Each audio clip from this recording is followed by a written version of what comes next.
faced pressure to end the demonstrations and sent 12,000 federal troops to break the strike. Violence erupted. 2 strikers were killed, and Cleveland's harsh methods made headlines. In an attempt to appease the nation's workers, he signed a bill to make Labor Day a federal holiday. Cleveland still lost that year's election.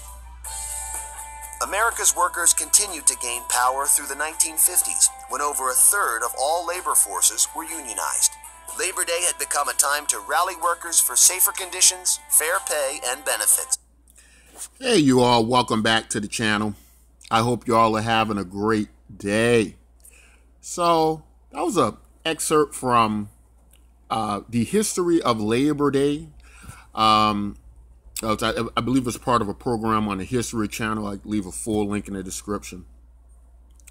But one thing that comes up a lot with ideas like universal basic income, automation, the Industrial Revolution, what happens to those jobs, is one story we get a lot is it's the cyclical arrangement of events where we go from Industrial Revolution to Industrial Revolution.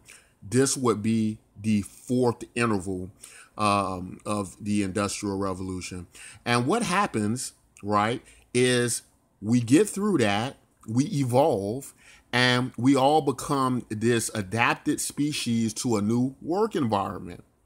And that is one of the selling points that we get a lot from people who say that this whole idea of automation taking over is a farce, which is part of our topic today. We're going to get into a high-profile person who thinks the exact same thing. But anyway, you were looking at this clip, and it shows what President Cleveland at the time had to do in the United States. It was so bad, people were being murdered. People were being killed. He had to send in the National Guard. People got killed.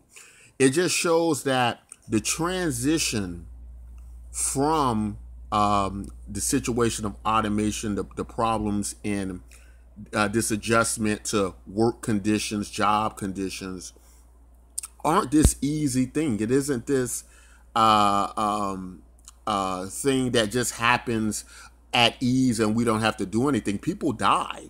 And in some cases, a lot of people die. And there's a lot of suffering and there's a lot of pain. And in our government, going under the notion of taking care of the well-being of your citizens, which is in the Constitution, and the definition of that and the legal parameters of that are interpreted different ways. But the idea of well-being is in there to some degree. And President Cleveland had to act in this way. The point I'm trying to make is that this is a severe problem, and the way that the oppositional ideas to universal basic income, they approach this, and with the ideas of automation, they approach it as, oh, it's nothing, it's just a walk in the park. They're going to find another job and going to do something else. But that is a misunderstanding of what Labor Day was all about. If it was that easy, if it was that simple, why do we have to make a national holiday to celebrate this? You know, that holiday is a reminder of what we had to go through with conditions created from situations in the job markets, in the labor department, right? And so that's what that is. And that's what we have to bring up and be very quite mindful of when there's this very dismissive attitude to automation and what's happening with automation. But anyway, let's get into our topic today about Warren strikes. Elizabeth Warren, I think she's sizing up everybody now on the trail, on the campaign trail she's going to have to deal with. She had been going toe-to-toe with Bernie. But there are other people she's going to have to deal with, and looks like she's taking a look at Andrew Yang, taking aim at Andrew Yang, and Andrew Yang will have to answer that call. He was hitting high for Donald Trump, and doesn't look like Donald Trump took the bait yet, but Elizabeth Warren did, and it's time to go for her. We take whoever's in sight, whoever's out there, because You know, it's time to start moving up in those polls now. It's time to start making those moves. And you know, they're looking around. Andrew Yang is still around, so they're going, this guy's still hanging in here with this universal basic income thing. We thought people wouldn't take it serious, but they are. So we're going to have to start to dismantle this pretty soon. And I think that's what's happening with Elizabeth Warren. So she put out this article that talked about basically those same oppositional views I just spoke about, how they try to dismiss it and make it sound so simple, like, oh yeah, we'll just go get another job. That truck driver, you know what? He's going to become a computer programmer, or he'll become a Zumba instructor. He's going to do something, right? But they forget what happened with the history of Labor Day. They didn't go and do something else. They rioted. They shot and killed. They had to die. You know, the government had to send people and deal with these people. You know, that's the truth behind what happens. And that's what never gets discussed. And so what Elizabeth Warren did was she did what many others have attempted to do. Now, here's my question to all of this. You take someone like Elon Musk, who's an expert in the technology field, artificial intelligence. I mean, he actually does all these things day to day, and this is his life. Take people like Nick Bostrom. Some of you might not know who he is, but he talks about the seriousness of artificial intelligence and robots. Even Mark Zuckerberg is talking about we're going to need a universal basic income. My question is this. Why is it that all of a sudden everybody's an expert on what's going to happen with robotics and technology? You know, how is it that all of a sudden we're more experts than people like Elon Musk, Mark Zuckerberg? And why, when those comparisons are made, we go, oh, well, you know, they just got these political views, and they're just saying all this stuff to back this view and this or that. But I got another idea. Maybe they're saying all those things because they work in those fields and they're seeing these big leaps and jumps and advancements every day, and they can pretty much estimate what it's going to be doing. Because remember, things they're working on, we don't have access to their laboratories, right? We don't have access to their top secret projects, right? We don't know what they're building, and whatever they're able to create and see and predict, why is their prediction all of a sudden so bad, or ours is somehow greater than theirs? It's just kind of weird, you know, how these politicians can just kind of come up with this stuff. I would rather much listen to an expert in that area, in that field.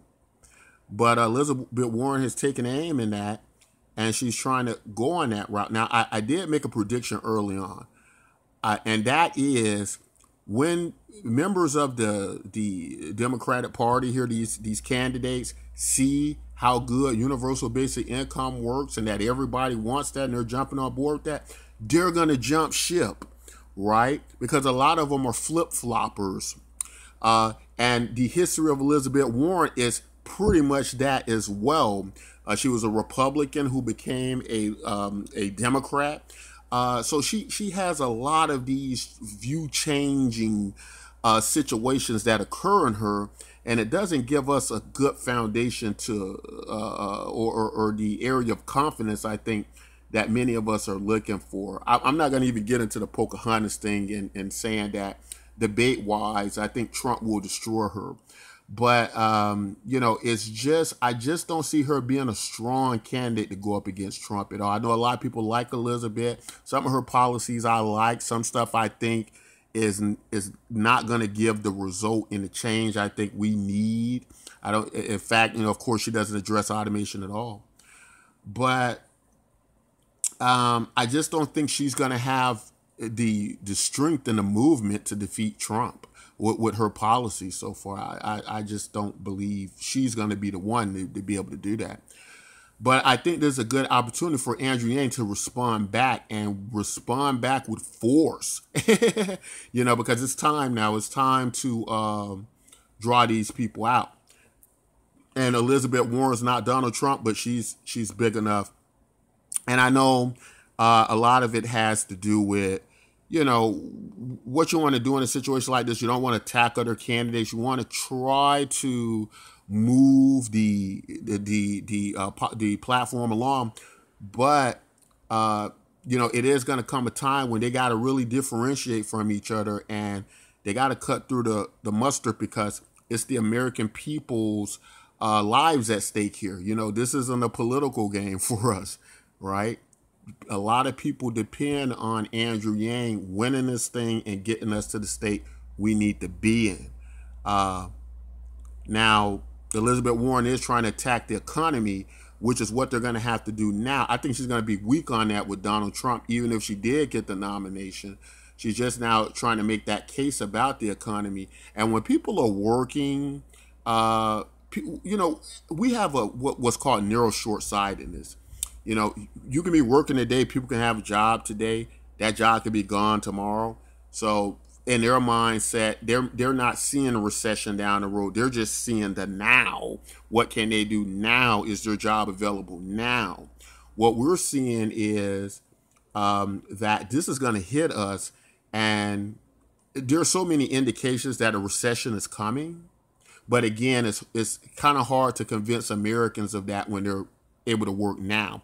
They can't see what's around the corner more so than some economy experts can, and a variety of other people. But what we see is that recession is coming, and that this economy is not what we think it is. I mean, it's almost so obvious when we get numbers that say like 60% of Americans can't afford a $400 emergency for us to somehow jump to the conclusion that we're in a good economy. You know, it's almost a mindless statement. But this is where we are, and this is what we need to do. But anyway, just want to say this real quick. Our project, Bitcoin NYK, Universal Basic Income, uses blockchain technology to move value across the globe. Everyone can participate. We love for you to sign up, be part of our movement, make a difference in the world. But that's all I want to say in this video. If you like content like this, don't forget to like, subscribe, and until next time, take care.